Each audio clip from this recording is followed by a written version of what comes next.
मंगलमय मंगलकरण वीतराग विज्ञान नमो ताहि जाते भये अरहंतादि जो विद्यादि सागर सुधी जो विद्यादि सागर सुधी गुरु हैं हितैषी शुद्धात्म में निरत नित्य हितोपदेशी वे पाप ग्रीष्म ऋतु में जल हैं सयाने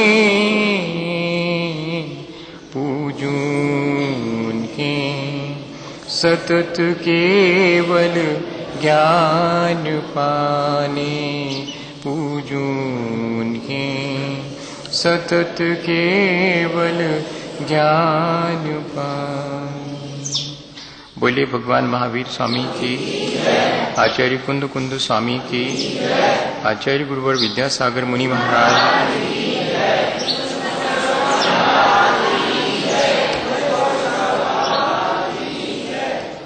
हम सभी लोग अनुप्रेक्षा या भावनाओं पर विचार कर रहे हैं। बार बार विचार की इस प्रक्रिया से हमारे भीतर अच्छे विचारों में दृढ़ता आनी चाहिए और इतना ही नहीं, हमारे भीतर एक भावनात्मक परिवर्तन भी होना चाहिए। इसी उद्देश्य के लिए हम इस प्रक्रिया को निरंतर दोहरा रहे हैं। हमने इस संसार में अपने जीवन की क्षणभंगुरता का विचार किया है और क्षणभंगुरता का विचार करके हमने अपने जीवन में शाश्वत की खोज करने की रुचि जागृत की है। पिछले दिनों हमने इस जीवन को शरण देने वाले एकमात्र धर्म और पंच परमेष्ठी हैं, ऐसा विचार किया है। हमने इस संसार में हमेशा जन्म मरण का, आवागमन का दुख पाया है, इसलिए हमने विचार किया है कि इस संसार के आवागमन से छुटकारा पाने का उपाय करना चाहिए। जब हम यहाँ अपने सुख दुख को स्वयं भोगते हैं तो हमने विचार किया है कि हमें सुख दुख के लिए दूसरे को कारण नहीं मानना चाहिए। दूसरे ने मुझे दुख पहुँचाया, उससे शिकायत नहीं होनी चाहिए, और दूसरा कोई मुझे सुख देता है उसके प्रति राग भाव भी नहीं होना चाहिए, क्योंकि मैं राग और द्वेष करूँगा तो फिर मेरा ये दुख और ज़्यादा बढ़ेगा। मैंने ये भी विचार किया है कि इस शरीर से मैं अलग हूँ। शरीर ज़रूर मेरे से इतना एक मेक हो गया है कि मुझे अपने और शरीर के बीच में अंतर स्पष्ट अनुभव में नहीं आता है, पर मेरे अपने श्रद्धान में, मेरे अपने ज्ञान में ये बात स्पष्ट आनी चाहिए कि शरीर का स्वभाव अलग है, मेरा अलग है। मेरी अपनी पहचान मुझे होनी चाहिए। मेरी अपनी इस पहचान को मुझे अपने जीवन में हमेशा स्मरण में रखना चाहिए। मैं जानने देखने वाला हूँ, शरीर जड़ है, उसमें ज्ञान और दर्शन की कोई सामर्थ्य नहीं है।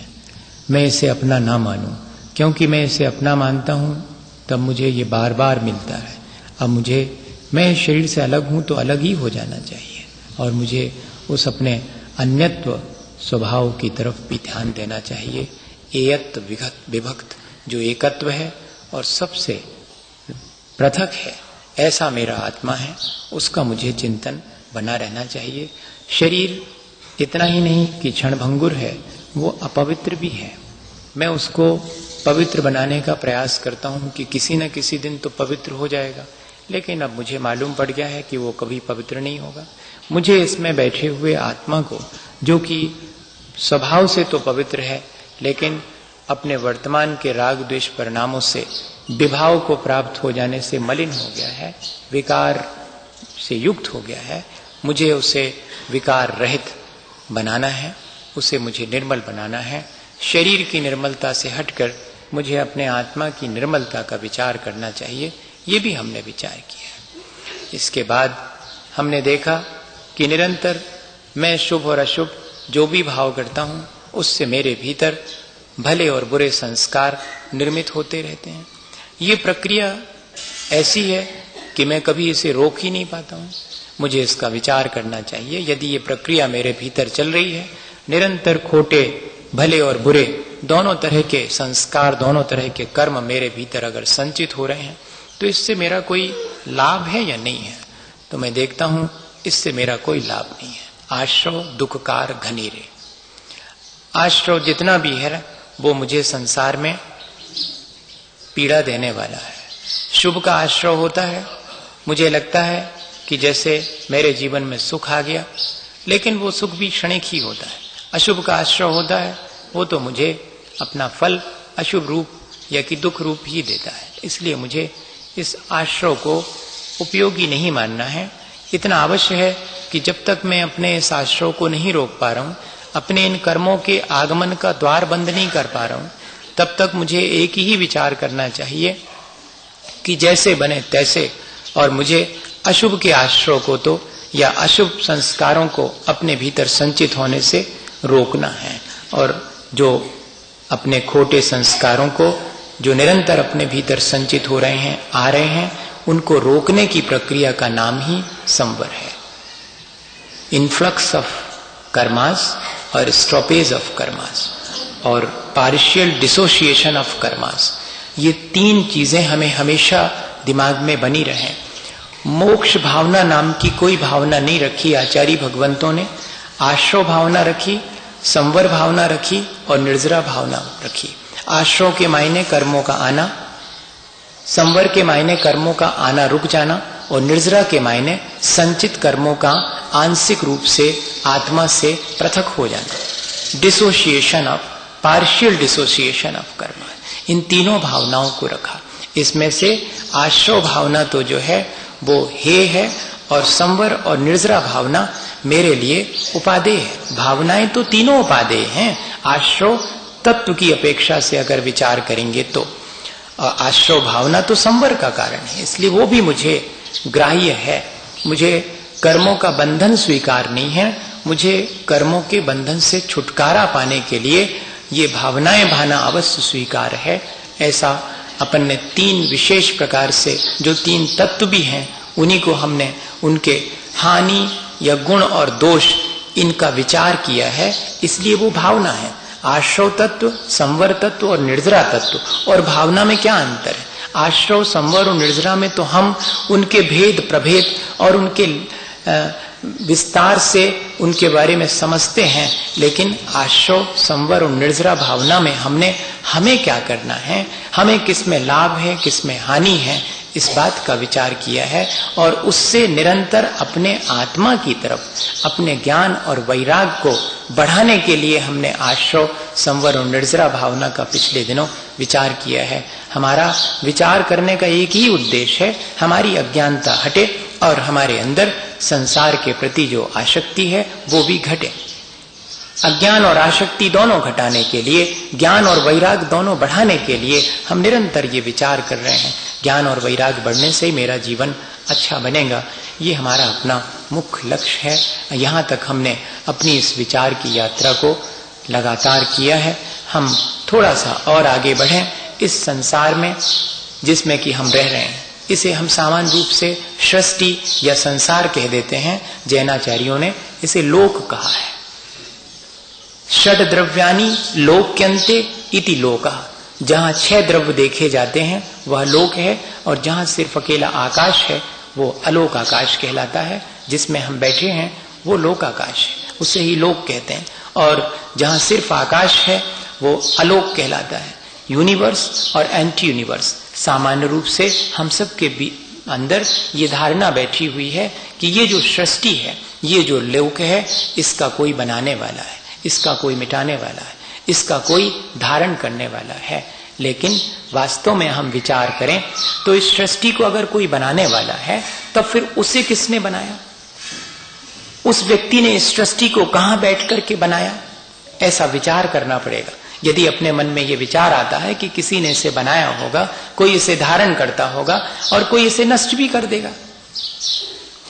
किन्हू न करे न धरे को, षट द्रव्यमयी न हरे को, सो लोक माही विन समता, दुख सहे जीव नित भ्रमता। हमें इस बात का विचार करना है कि क्या वास्तव में इस सृष्टि को किसी ने बनाया है? तो आचार्य भगवंत तो कह रहे हैं कि किसी ने नहीं बनाया। कोई इसे धारण करता है तो कोई इसे धारण भी नहीं करता है, तो कोई इसका नाश कर सकता है?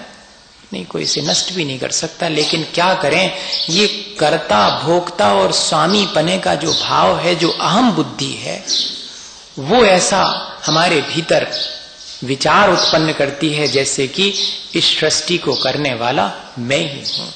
मैं अपने परिवार को चलाता हूं, मैं अपने समाज का एक अंग हूं, इसलिए समाज को भी, यहां तक कि मैं अपने देश को, फिर ऐसा लगने लगता है जैसे सारी सृष्टि को भी मैं ही चलाता हूं। या कि मन में ये भाव आता है कि मैं सृष्टि को चलाऊं।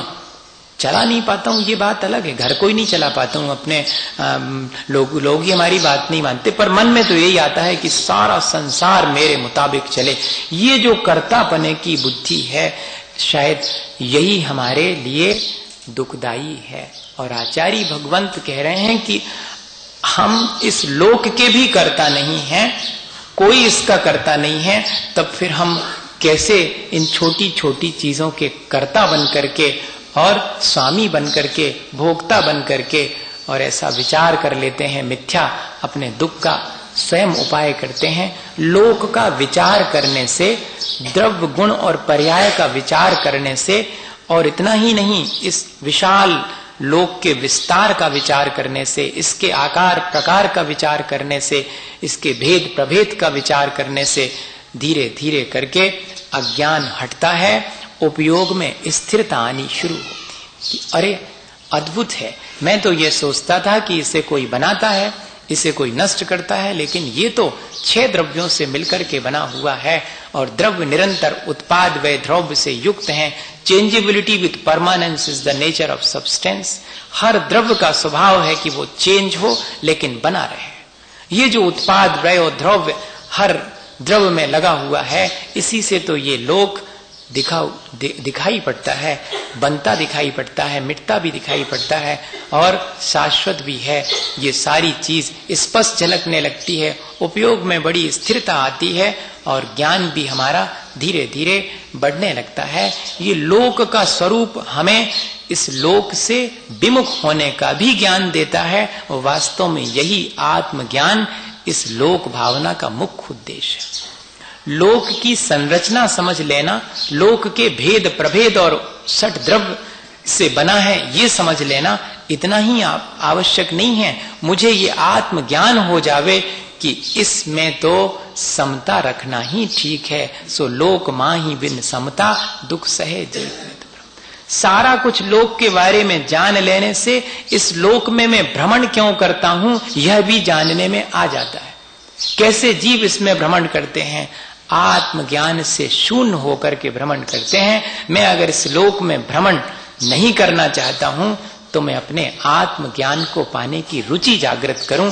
यही लोक भावना का मुख्य उद्देश्य है। कर्तापने को तोड़ना, काम बिगड़ जाने पर दूसरे से शिकायत करने की बुद्धि, इसको दूर करना, ये दुष्प्रवृत्ति है।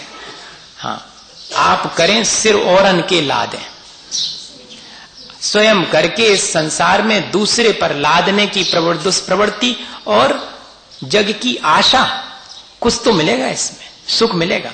ये 3 चीजें, कर्तापने का भाव और दूसरे के ऊपर अपने दोषों को थोपने का की दुष्प्रवृत्ति और संसार की आशा, ये तीनों चीजें ही इस लोक भावना का विचार करते समय विचार करने की हैं। अपन सोचते हैं कि नहीं, लोक के स्वरूप का विचार कर लो, लोक कैसा है। 3 लोक हैं, अधोलोक है, मध्यलोक है, ऊर्ध्वलोक है। ऊर्ध्वलोक में देवता रहते, अधोलोक में नारकी जीव रहते, मध्यलोक में मनुष्य और तिरंच रहते हैं। ऐसा विचार कर लेंगे और हो गया। ऐसा है कि 14 राजू तंगनव लोक पुरुष संठान, बस ये 14 राजू है। और कैसा है, जैसे कि कोई मनुष्य अपने कमर पर दोनों हाथ रख के पैर फैला के खड़ा हो तो जैसी आकृति बनती है वैसी इस लोक की आकृति है। बस ऐसा विचार कर लिया, हो गई 12 भावनाएं, लोक भावना हो। नहीं, इतना तो अपन कई बार कर चुके हैं। अकेले लोक का ऐसा विचार करने से काम नहीं होगा।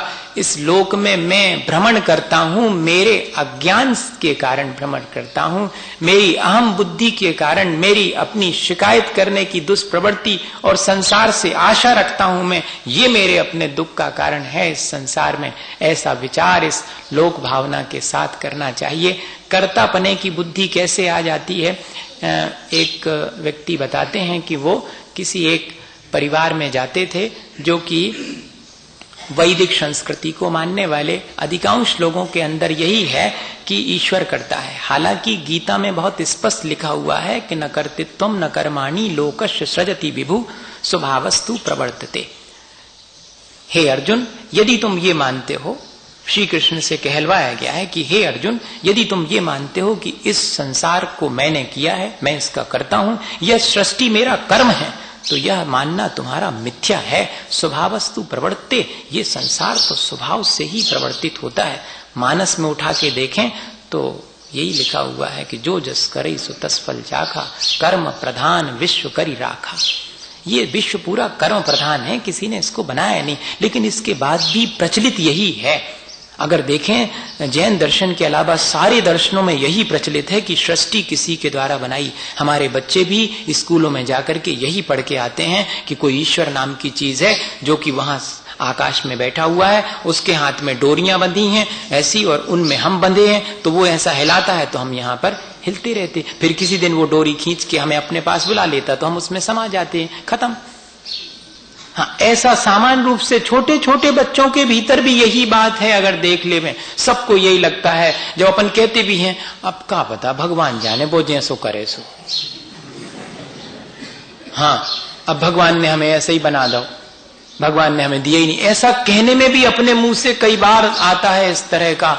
इससे अपन को विचार करना चाहिए बार बार बैठ करके कि ये जो संस्कार अपने अंदर बैठ गया है कर्तापने का, उस कर्तापने के अहंकार को तोड़ने के लिए आवश्यक है कि हम लोक भावना का ठीक ठीक विचार करें। तो वो वहां एक परिवार में जाते थे, उनका मानना था कि ईश्वर ही करता है। तो वो हमेशा कहते थे उनसे कि जैन साहब, आप एक अकेले हो संसार में, बाकी पूरी दुनिया तो भगवान को कर्ता मानती, आप तो भगवान को कुछ भी नहीं मानते, करते नहीं मानते। तो उन्होंने कहा ऐसा नहीं, हम भगवान को सर्वशक्तिमान मानते हैं, भगवान सबसे विशुद्ध हैं, हम उनको बहुत पूज भी मानते हैं, लेकिन हम ये नहीं मानते कि वो दुनिया भर का करते हैं। अरे एक गृहस्थी चलाने वाले को तो इतनी तकलीफ है, वो भी पूरे संसार को चलाएं तो आकुल विकल्ले हो जाएंगे। तो कहती नहीं, उनके पास तो अनंत शक्ति है। तो कहती अगर उनके पास अनंत शक्ति है तो ये किसी को सुखी और किसी को दुखी क्यों करते? अगर इतने दयालु हैं, अनंत शक्तिवान हैं, तो सबको सुखी कर देवे। कहती नहीं, ऐसा नहीं है, जो जैसा करेगा वैसा फल देंगे वो। अरे जब ऐसा ही बात है तो फिर जय क्यों न मान लो, भगवान को बीच में क्यों लाते? जब जैसा करेंगे वैसा फल देंगे तो अपने ही आप मिल जाएगा, इसकी क्या आवश्यकता? लेकिन इससे उनको संतोष नहीं हुआ। एक दिन जो है जब वे जैन साहब पहुंचे, खाने पर बैठे, तो उन्होंने कहा कि देखो जैन साहब, आप मानते नहीं, अब तो हमारे जीवन का उदाहरण भी हम आपको बताए देते। हमारी दोनों किडनियां फेल हो गई थी, डॉक्टर ने तो कह दिया था कि अब तो फेल है किडनी, समझ लो और इलाज करवा लो। लेकिन पता नहीं ईश्वर की ऐसी कृपा हमारे ऊपर हुई कि हमारी दोनों ठीक हो गई, देख लो किडनियां, और हम एकदम बढ़िया हैं, चंगे। अब तो मानो आपकी ईश्वर है और वो ही सब कुछ करता है। तो ये कुछ नहीं बोले, भोजन करते रहे। बोले इसका मतलब है आप चुप हो, इसका मतलब आपने मान तो लिया। बोले नहीं भाई साहब, हम तो विचार ये कर रहे हैं कि आपके ईश्वर को जी उपद्रव सूझते ही क्यों है? अगर ठीक ही करने थी तो पहले खराब काहे करी थी? अगर आपका ईश्वर सब कुछ करता है और ठीक भी उसने कर दी तो जी उपद्रव क्यों करता? पहले खराब करी फिर बाद में ठीक कर दी। ऐसा विचार कर, किसी का अपन कमेंट नहीं कर रहे, किसी पर अपन विचार कर रहे हैं कि वास्तव में देखो अपन कैसी कैसी मिथ्या मान्यताओं से ग्रसित हो जाते। ऐसा मिथ्या विचार, हमारे संस्कार ऐसा बैठ गया है इस सृष्टि के बारे में कि सृष्टि को कोई चलाता है, कोई उसका करता है, और हम भी जो है उसी अहम भाव से इस सृष्टि को करने लगते। हमें ऐसा लगता जैसे परिवार हमारे बिना नहीं चलेगा। जब हम परिवार में नहीं थे तब भी परिवार चल रहा था, और जो व्यक्ति परिवार में से चला जाता उसके बाद भी परिवार ज्यों का त्यों चलता। समाज में से चला जाता, 2-4 दिन याद करते, फिर उसके बाद भूल भाल जाते, दुनिया ज्यों की त्यों चलने लगती। किसी से आज तक नहीं रुकी, किसी के होने से आगे नहीं बढ़ी, और किसी के नहीं होने से रुकी नहीं है भैया। जैसी चलती थी वैसी चलती है। ये तो हमारा अपना अहंकार है। जैसे कि बकरी गाड़ी के नीचे, बैलगाड़ी के नीचे खड़ी थी छाया में, और जब बैलगाड़ी चली तो छाया आगे आगे चली, तो वो भी उसी छाया में चलने लगी। और थोड़ी देर में उसने सोचा कि अब तो अगर हम रुक गए तो बैलगाड़ी रुक जाएगी, हमारे ऊपर चल रही बैलगाड़ी। अब ऐसा अगर बकरी सोचे, ऐसा मिथ्या विचार करे, तो हम हंसेंगे उस पर, कह रही कैसा विचार। ऐसे ही तो अपन भी है, अपने ऊपर भी हंसी आनी चाहिए कि अपन सबके कर्ता धर्ता बने हुए बैठे जाते हैं कि जैसे हम ही सबको चला रहे हों। अरे भैया, अपने परिणामों के कर्ता धर्ता हम हैं, पर के कर्ता धर्ता हम नहीं है। ये पर कर्तृत्व की जो बुद्धि है वो लोक भावना से हमारे अंदर घटनी चाहिए। हमारे भीतर ये इस बात से विरक्ति होनी चाहिए, हमारे ज्ञान में परिवर्तन आना चाहिए। और दूसरी चीज जो हमने कहा कि कर्तृत्व बुद्धि कम होनी चाहिए, और दूसरी ये जो शिकायत करने की, काम बिगड़ जाने पर, जब काम बन जाता है तो उसका श्रेय तो हम ले लेते इस संसार में। क्यों हम कर्ता बन जाते फौरन कि देखा मैंने किया और कितना बढ़िया किया मैंने, ऐसा कर्तापने का अहंकार कर लेते। और इतने नहीं, जब काम बिगड़ जाता है तो दूसरे पे थोप देते कि वो ऐसा, इनने ऐसा कर दिया इसलिए ऐसा हो गया, ऐसा नहीं होता तो हमारा तो काम अच्छा ही हो जाता। सबके अंदर यही चीज चलती है। थोड़ा सा इसमें भी कमी लाना चाहिए। थोड़ी अपनी जिम्मेदारी भी अपने ऊपर तो ले लो भैया, हमारे हाथ से बिगड़ गया। ऐसा बहुत कम है कि हम ये बात स्वीकार करें। हमेशा काम बिगड़ने पर दूसरे पर ही थोपते हैं। इसी से मालूम पड़ता है कि अभी कर्तापने का भाव गया नहीं है। हाँ, इस लोक भावना को भाते समय ऐसा विचार करना। क्या हुआ, 2 लोग सामायिक कर रहे थे। सामायिक में आंख बंद करके पंच परमेष्ठी का स्मरण कर रहे थे। अब एक को धीरे से और नींद लग गई, झपकी आ गई, तो अब दूसरे ने देख लिया आंख खोल करके कि ये जो है सो रहे, और गुरु जी से जा करके शिकायत कर दी कि ये तो सामायिक में सो रहे थे। अब देखना, कई बार ऐसा होता है कि अपन भी वही दोष करते हैं, लेकिन अपना दोष नहीं दिखता, दूसरे का दिखता। गुरुजी ने फौरन कहा इसका मतलब है कि तुम भी सामायिक नहीं कर रहे थे, तुम जा देख रहे थे कि बेसो रहे। देखो, अपना दोष अपन को नहीं दिखा, अपन भी गलती कर रहे, अपन भी अपनी सामायिक नहीं कर रहे, और वो तो अपनी कर ही नहीं रहा, वो तो निद्रा में चला गया है।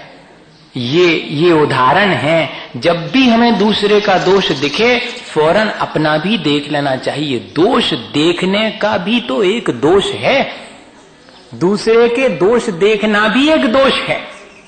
वो नहीं दिखाई पड़ता, दूसरे का दोष तो दिखाई पड़ता है। दूसरे पर शिकायत तो हम कर देते, लेकिन शिकायत अपने आप से होनी चाहिए, किसी दूसरे से नहीं। लोक भावना हमें ये सिखाती है। और तीसरी चीज, हमें आशा नहीं रखनी चाहिए संसार से। संसार आशा करने लायक नहीं है। क्या कोई व्यक्ति जहां से जो चीज नहीं मिल सकती उस चीज की आशा रखता है क्या? और हमने कई बार तो अनुभव करके देख लिया कि यहाँ सुख तो मिलता नहीं है। हम किस सुख की आशा में यहाँ पर भटकते हैं। तब हमें क्या करना चाहिए?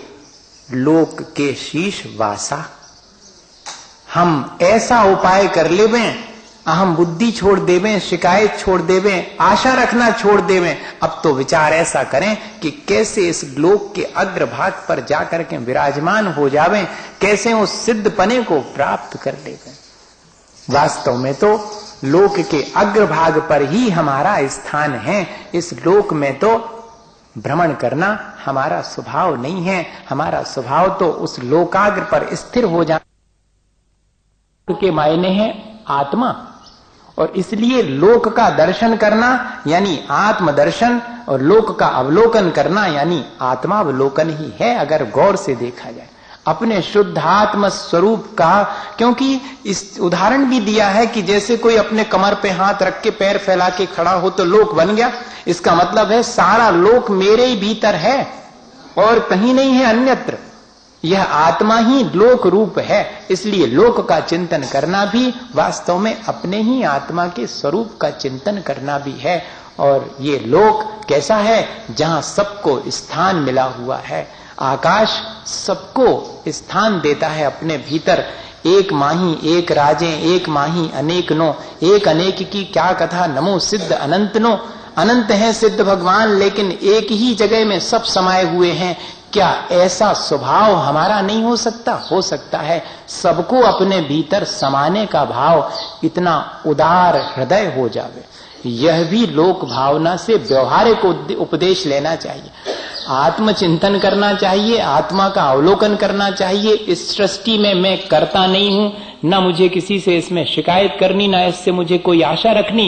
ये मैसेज तो है ही, लेकिन लोक भावना ये भी सिखाती है कि जब इस लोक में चहों द्रव्य अपने अपने स्वभाव के अनुसार और सबको यहाँ स्थान देते हैं, तब फिर मेरा भी तो स्वभाव ऐसा ही है। मैं अपने हृदय में सबको स्थान दूं, मेरे अंदर उदारता आ जाए, हृदय की विशालता आ जाए। ये लोक भावना से व्यवहारिक उपदेश भी लेना चाहिए। इस तरफ हमारा ध्यान नहीं जाता है। हृदय की विशालता और उदार वृत्ति ये भी लोक भावना का ही हमारे लिए संदेश है।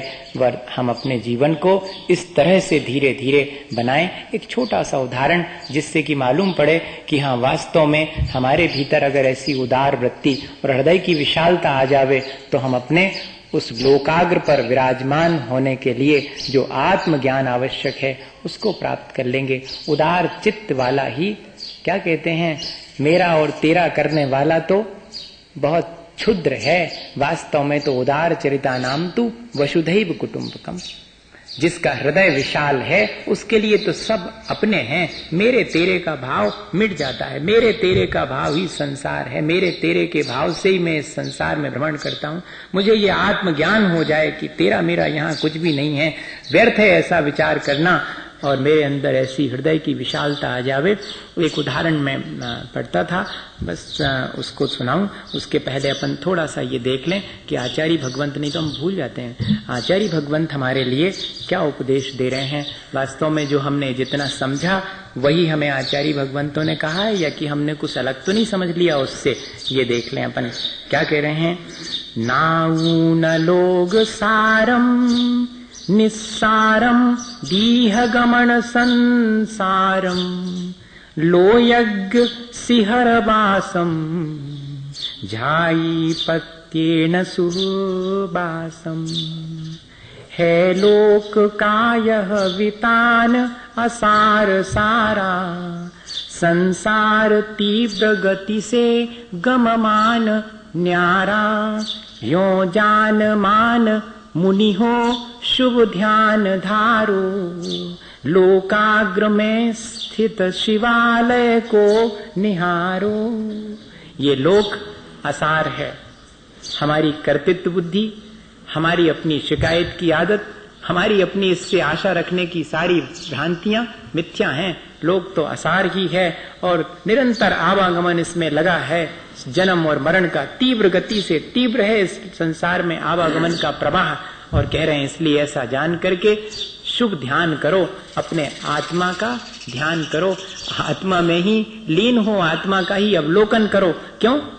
ताकि तुम लोक के अग्रभाग में स्थित जो शिवालय है, जो सिद्धालय है, उसमें पहुंच सको। शायद अपन ने यही बात अपने ढंग से और समझी है कि इस लोक भावना से हमें कितनी बातें सीखनी है। और आखिरी बात जो अपन को सीखनी वो यही कि हमारे अंदर हृदय की विशालता आवे, चित्त में उदारता आवे। इसके लिए एक छोटा सा उदाहरण, ताकि बात जल्दी से स्पष्ट हो जाती है। क्या हुआ, एक बार एक बहुत हरा भरा बहुत बढ़िया सघन वृक्ष था। उस वृक्ष के ऊपर बहुत पक्षी रहते थे। जो हरा भरा वृक्ष है उस पर तो बहुत पक्षी रहते हैं।